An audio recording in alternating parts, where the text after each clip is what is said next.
साथियों, पराधीन को पोटस्टास के कारण निम्न निषेधों का शिकार होना पड़ता था और वे स्वाधीन नहीं थे। वे संपत्ति प्राप्त नहीं कर सकते थे।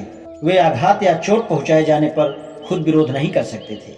ईसाई धर्म के प्रसार के साथ ही पैमानों पर निषेधाएं लागू की गई। प्रारंभ में जब रोम के सभी निवासी एक प्रकार की आराधना करते थे, तब उनके नागरिक अधिकारों में धर्म का दखल नहीं था।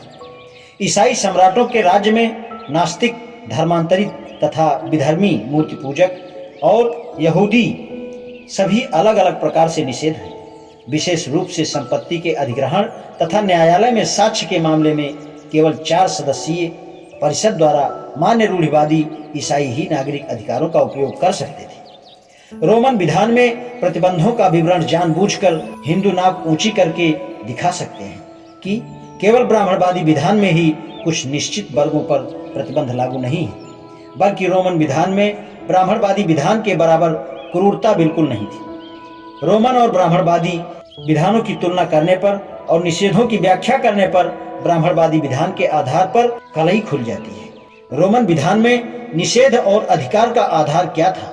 रोमन विधान का साधारण विद्यार्थी भी जानता है कि रोमन विधानों के आधार कापूत और एग्जिस्टिस मासियो थे। कापूत का अर्थ है व्यक्ति की नागरिक हैसियत। इस स्थिति में मुख्यतः 3 बातें आती थी: स्वाधीनता, नागरिकता और परिवार। स्वाधीनता अधिकार प्राप्त स्वतंत्र व्यक्ति कहे जाते थे। यह अधिकार दासों को नहीं मिलते थे। यदि स्वतंत्र व्यक्ति रोम का नागरिक होता था तो उसे नागरिक अधिकार भी खुद ब खुद प्राप्त हो जाते थे। उसे केवल राजनैतिक अधिकार ही नहीं मिल जाते थे, बल्कि उसे नागरिक विभाग का भी अधिकार हो जाता था।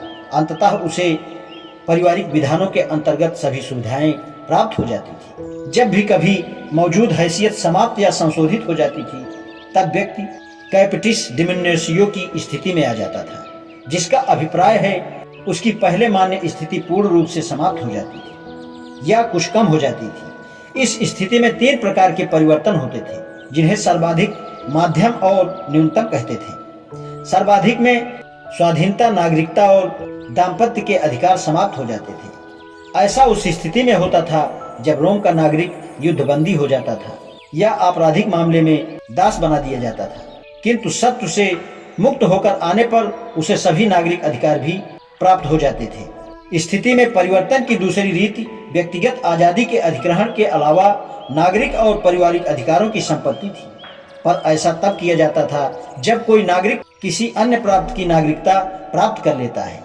ऐसी स्थिति में उसे अग्नि और जल के प्रयोग से रोक दिया जाता है ताकि वह रोमन साम्राज्य के क्षेत्र से बाहर निकल जाए या साम्राज्य के ही किसी अन्य प्रांत में चले जाने की सजा दे दी जाती है। आज इतना ही, शेष कल। धन्यवाद।